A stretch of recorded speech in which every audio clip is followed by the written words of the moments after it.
What's up, everybody? Welcome to another edition of Rouslin's Opening Round 3 Ball. I am your host, Jason Rouslin. I'm the Disney apparel wearing maniac. I find it a little bit more fun to put some stuff on my clothes that I like. And if you guys don't know me yet or haven't been following me, you can find me on Twitter at DFS Golfer23, and you can find out all my interests and hobbies there and follow along if you'd like. One of them, obviously, that I very much enjoy is the PGA Tour, and here I focus on three golfers that are that are playing in the upcoming tournament. If this is your first time joining me, so this week, without further ado, we have the Wells Fargo Championship.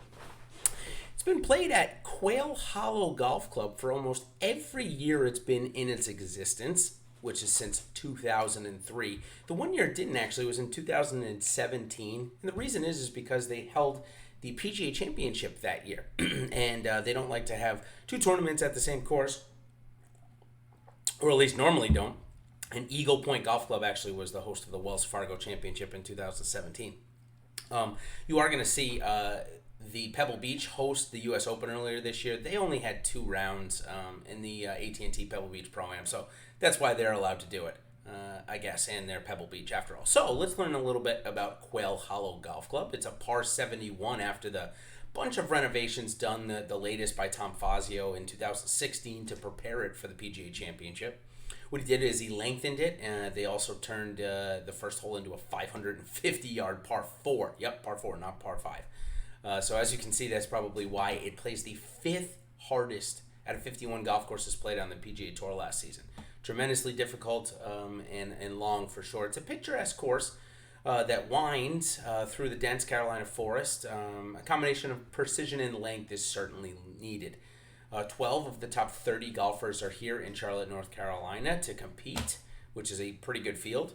So DraftKings gives us 300Ks up top. FanDuel gives us a 30K at the $9.99 buy-in. If you're interested in learning just a little bit more, some more players in the field, a little bit more about statistics, go ahead and read my free article over on Awesemo.com. It's awesemo.com/PGA/first cut Wells Fargo. Again, that's a free article this week detailing the course and the players, statistics, and a bunch more. So hopefully you'll like that. So speaking of players, we're going to detail our first three players. And Rory McIlroy, as you guys know, if you've been following along, I always like to start with the leader or one of the favorites. And Rory McIlroy certainly is that this week. Priced at 11.8 on DraftKings and 12.5 on FanDuel this week. Recent form, 21st at the Masters, where Sunday was really his only good round. Got out of the group stage in match play, lost to Tiger Woods, and of course had that big win at the Players. Course history is very good here. 16th in 2018, 22 at the PGA Championship, 4th at the Wells Fargo in 2016, and actually won it here in 2015. We're going to be focusing on strokes gained off the tee. That's what OTT stands for this week, because that's probably the most important statistic outside of putting this week. And putting is just a little bit too variable to try and focus on, and one player can get much hotter with a putter than they can their driver. So Rory is the best driver in the world. This year he's ranked first in strokes gained off the tee, ranked ninth in that category in 2018. So obviously having a very good year. Next on the list is Justin Rose. Justin Rose has been having a very up and down season. He's priced at $10,300 on DraftKings this week. He's actually the highest rated golfer in the field, ranked second in the official world golf rankings. 12-1 on FanDuel this week. Missed cut at the Masters, though, which is very unlike him. So he's, what I mean by his up and down year, he had a win earlier in the season. You can see the 8th place finish at the Players. Got out of his group at the match play, but then throws in these missed cuts, which is very unlike Justin Rose, and especially in one such a big tournament, the Masters. Obviously could not get it going. Just missed the cut on the number as well. Missed I believe a 5 or a 6 footer on 18 to miss the cut.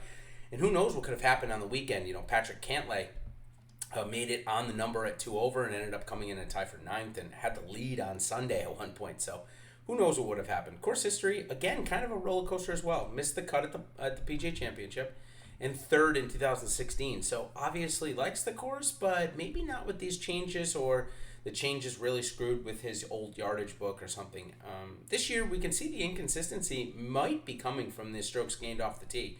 He ranked 13th in 2018, but 58th this year, so really struggling with the club switch to Honma. And obviously, he can still get hot. He's one of the best golfers in the world, but a little bit more inconsistency than one used to for Justin Rose coming into the Wells Fargo as he looks to get hot through this summer stretch of golf. Last golfer that we're going to focus on for the Wells Fargo, as you know, we like to put in one maybe oddball or a player that you guys may not know, and this one is Sam Burns. Sam Burns is a rookie on tour this season. He's priced at $7,200 on DraftKings this week and $8,500 on FanDuel. Oh, excuse me, I slipped the mouse there. He's coming in great form, made 3 straight cuts, 9th at the RBC a couple of weeks ago, 23rd at the Valero, 12th at Punta Cana during the match play. So he's, like I said, he's a rookie on tour, and his official world golf ranking still is in the mid-hundreds. So he's not quite in the big boy tournaments yet, but certainly making his way up to it, and he's got all the promise and prospect in the world. He's a young guy, 22 or 23 years old. 55th strokes gained off the tee this year. He does struggle a little bit with accuracy, but man, he can bomb it out there. He's also a fantastic putter and around the green player, so that should really help him when you match in the length and you match in his around the green work. With both those, seem to be a pretty good bearer of success here at the Wells Fargo. So those are our 3 players for the week. Again, thank you for joining me this week in another edition of Rouslin's Opening Round 3 Ball. Again, if you want more information, you have questions about this video or some just basic questions, go ahead and find me on Twitter at DFSGolfer23.